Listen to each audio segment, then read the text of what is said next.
If you're a business owner and you are looking to grow your business, you're looking to make more sales, make more money, make the whole thing a bit easier, but right now you find yourself a little bit stuck, maybe struggling a little bit, maybe a little bit overwhelmed by stuff. Overwhelm comes at us many times in our business career because it feels like there's just too much to do and not enough time to do it. It feels like you're this person sitting here in the middle of everything with just a whole bunch of stuff going on in your world, in your head, really. And all these things that are going on are all like spinning around. And you're the central point of this almost Ferris wheel of information going along. And there are things that need to be done in your mind and you either can't get to, or the team can't deliver as you want them to, or you're waiting for things. It can be a whole mixture of things, from small shrapnel like administration to big projects like maybe you're trying to buy a building or buy some new machinery. All of these things go on all of the time, and they go on like a sort of whirlwind in different phases in your business life. Sometimes it's big stuff, sometimes it's just little stuff. And what can happen after a while is you just end up running a business good at doing this. You just get better at being able to manage this. Many years ago when I was growing up, there was often, I think it was like the Generation game or something with Bruce Forsyth, and they used to put these series of sticks with plates on, and they used to spin it so the plate would spin, and you had lots of them, and every now and again as you got the last one spinning, the first one started to wobble and you had to get back and keep that spinning, and occasionally some would fall off and break. That's how it can feel when you're overwhelmed within your business. You've just got too many plates spinning.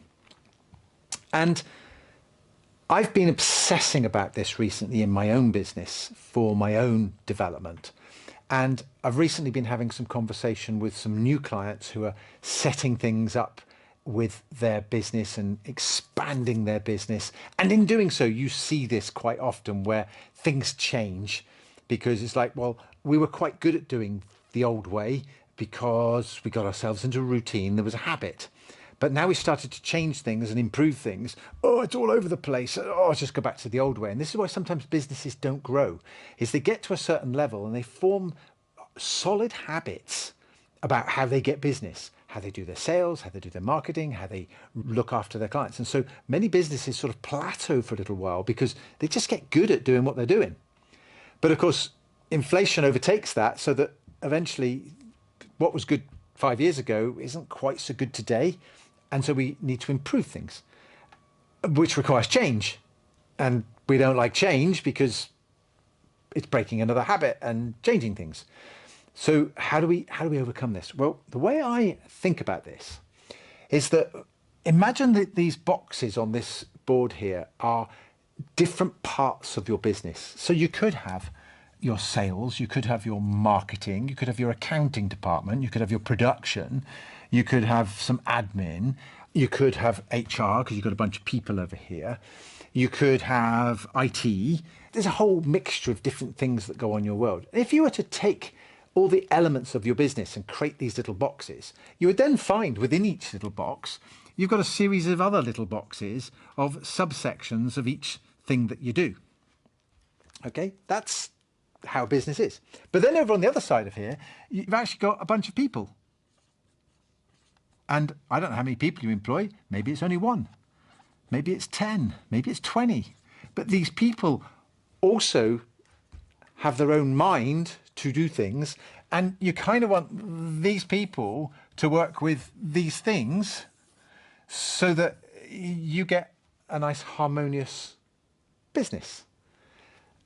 And of course, the way to do that is to actually remove you from the business so that you're able to change your role a little bit from being the person who's down in the dirt doing everything to the person that rises up and leads. We want you to be the leader of your business who makes decisions and delegates really well. Well, one of the things to do that with is something called Standard Operating Procedure.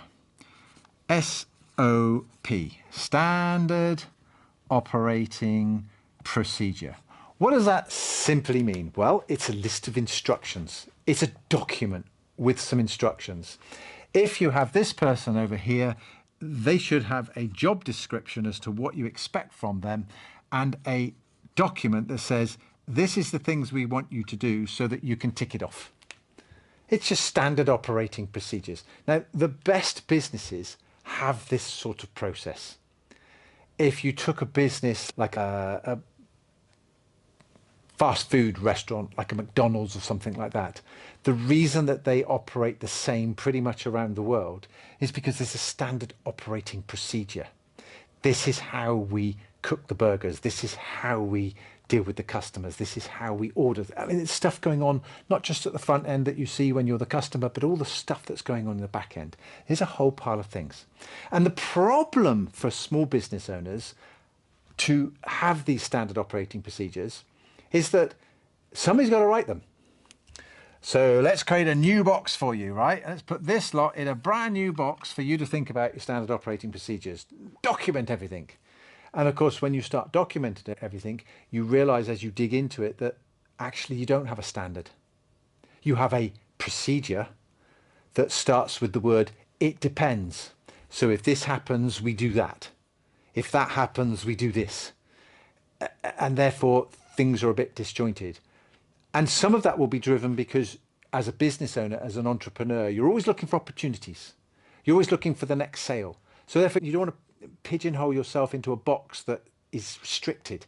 You want the freedom to change tack. You want the freedom to grab that opportunity. Somebody comes at you and says, can you do? Oh, yes, I'd like to do that. It's a new project. It's a new idea. None of that needs to change. You just have to, in my opinion, put some procedures together.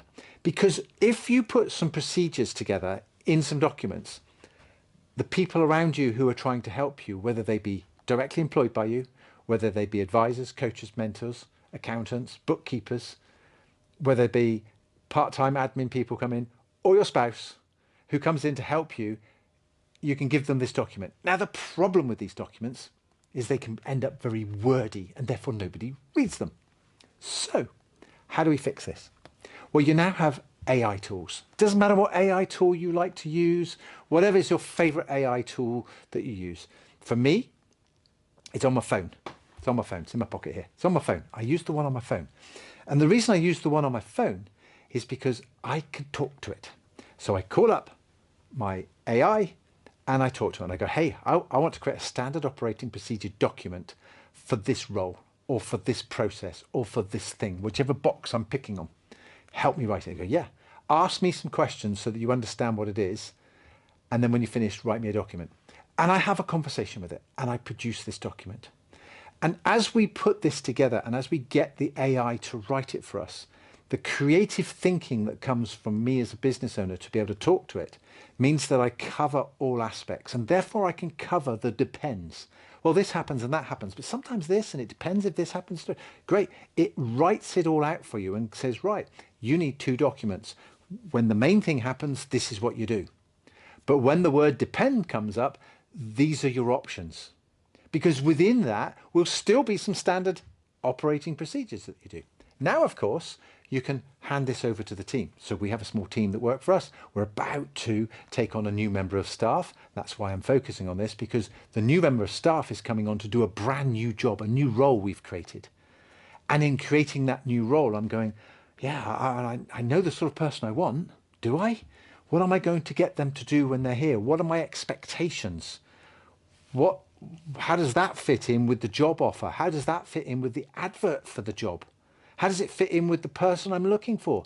And I've been backwards and forwards between designing the advert for somebody and actually designing their role with standard operating procedures, that I've now concluded that the person I originally thought I was looking for would have been the wrong person. Only very subtly, but it would have been the wrong person. So now I've fixed down really in clear writing. I've got it to write out the job advert. That's the person I'm looking for. They must have these qualities. Tick, tick, tick, tick, tick. Because if that person turns up, I'm going to get them to do this job. Now, in our business, I know that I get a bit enthusiastic sometimes. And if somebody pays me attention in the office and says, hey, can I help you, Gav? I'm like, yeah, I've got a bunch of other things that you can do. Your job is to do this up here, but I've got 3 of these things here I need some help with. And so I can easily get you sucked into the process of doing other things for me rather than the thing that you were supposed to do. Now, again, Vicky and I run the business, and we have our procedures to help us run our business. We have a 90-day standard operating procedure. And part of that procedure will be to make sure that we don't drift and we don't burn out the person that works for us or cause them an issue, or more importantly, steal their time so they can't do their job properly. These are things that we're building in. So all of this is documented. Now, it doesn't mean to say we've got a Lever Arch file full of documents. What we're actually doing is we're condensing this down into short, bite-sized little pieces of information, and AI is really good at writing short versions of what you're trying to do, little single one-pagers. And one of my goals is to turn this into a little book, actually a nice book with a story around it about our business that you can read and go, do you know what, this is a really nice read, so the whole thing makes a nice read, so that we've kind of got, that's the way that we run our business. That leads to other things that you could think about in the future. The business could then be saleable. The business can now take on more staff. So you might have a procedure for 1 team member, but you ultimately need 6 people to do that job. You've now got something that you can roll out and everybody understands. It's a great communication document. Hey, team member, how are you doing? Well, I think I'm doing okay. Okay, let's pull up your document. Are you doing all these things? Which things are you struggling with? Which things do you need more training on? Are you able to do this? And sometimes you get a bit of feedback to realize that the standard operating procedure perhaps needs adjusting over time, because life does this. Well, guess what? You go back to the AI, you say, hey, this has changed. It just produces it for you in nanoseconds. It's so fast at doing this stuff. And I've been helping business owners now for 35 years. I've been helping them make more money, have an easier life. And part of the structure of helping somebody improve their business is we need to improve the foundations, the systems, the processes to make the business work. When it comes to sales and marketing, we want a machine that we can crank the handle and marketing happens and sales come in on a regular, reliable basis. We want the process of delivering whatever service or product to happen on a regular, reliable basis. And so these processes that I talk about are the foundations for pretty much every business I've ever worked with. And they've always been very, very, very hard to produce. And those that have produced them have won. So I know that they're important, because when you produce them, it really does help your clarity, it helps your procedures, it helps your communication within your team. But here we are today. I just wanted to share with you that if you're not using AI to help you produce this stuff, you're missing out on a trick. Anyway, I hope that helps. That's my video for this week. If you've got any comments, by all means, leave them below. I'd love to hear from anybody who's got any comments on this. Otherwise, I'll see you in the next one. See ya.